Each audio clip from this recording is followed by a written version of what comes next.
Hello, listeners. Welcome back to a new episode of our podcast. I am Ethan Clark. Today, we'll explore the new dietary guidelines recently released. In early 2026, the Trump administration made headlines with a bold overhaul of America's approach to eating, unveiling the Dietary Guidelines for Americans 2025-2030 on January 7. Spearheaded by Health and Human Services Secretary Robert F. Kennedy, Jr., and Agriculture Secretary Brooke Rollins, this update marked what officials described as the most significant reset of federal nutrition policy in decades, shifting the focus squarely onto real food as the cornerstone of health. The guidelines, available at realfood.gov, introduced an inverted food pyramid that prioritizes high-quality proteins, healthy fats, dairy, vegetables, fruits, and whole grains, while urging Americans to avoid highly processed foods, refined carbohydrates, and added sugars. This move came amid President Trump's Make America Healthy Again initiative, which aimed to combat chronic diseases by restoring common sense and scientific integrity to dietary advice, a practice critics argued had long been influenced by corporate interests. Narrating the evolution of these guidelines reveals a tale of controversy and change. For years, previous iterations had emphasized low-fat options and carbohydrates, but this edition flips the script, endorsing full-fat dairy and a variety of proteins from animal sources like red meat, poultry, eggs, and seafood, alongside plant-based options such as beans and nuts. The narrative begins with the administration's rejection of what they called ideologically biased elements from the prior Biden-era advisory committee, replacing them with a new panel to ensure recommendations centered on health outcomes rather than health equity. Key directives include avoiding sugar-sweetened beverages, limiting added sugars entirely for children under 4, and incorporating healthy fats from sources like avocados, olives, and omega-3 rich fish. These changes will influence everything from school lunches and military meals to SNAP programs, potentially requiring retailers to stock more staple whole foods.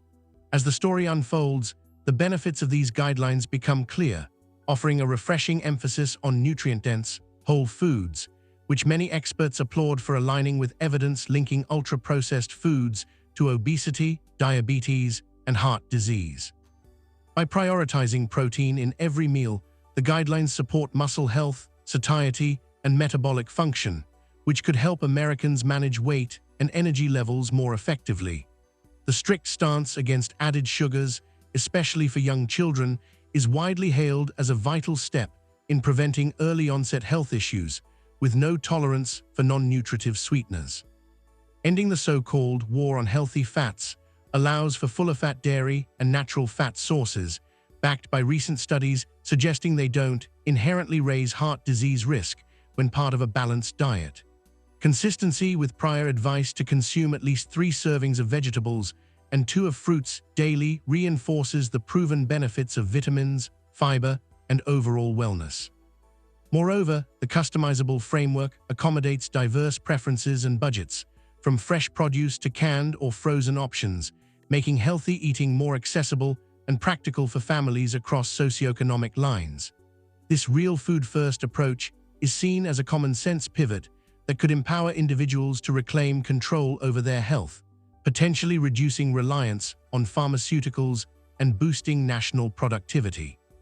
Yet as the narrative deepens, drawbacks emerge, drawing sharp criticism from nutritionists, environmentalists, and public health advocates who argue that the guidelines sow confusion and prioritize industry interests over sound science. The heavy promotion of animal proteins, such as red meat and full-fat dairy, contradicts the advisory committee's emphasis on plant-based options to reduce cardiovascular risk, potentially undermining the retained limit on saturated fats to under 10% of calories.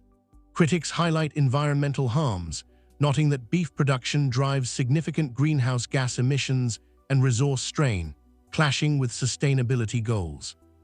Revelations of financial ties between the review panel and the beef and dairy industries fuel accusations of bias, especially given the administration's past condemnations of similar conflicts in prior guidelines.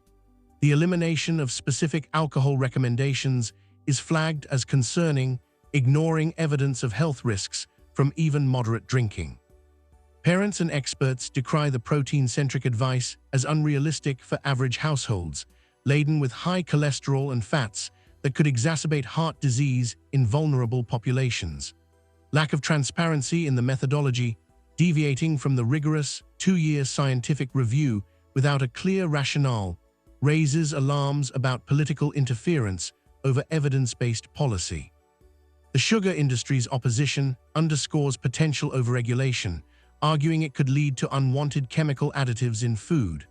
Ultimately, this chapter in America's nutritional saga leaves a divided landscape, where the push for real food inspires hope, but risks alienating those seeking balanced, unbiased guidance amid ongoing debates over diet's role in personal and planetary health. This is all for this episode.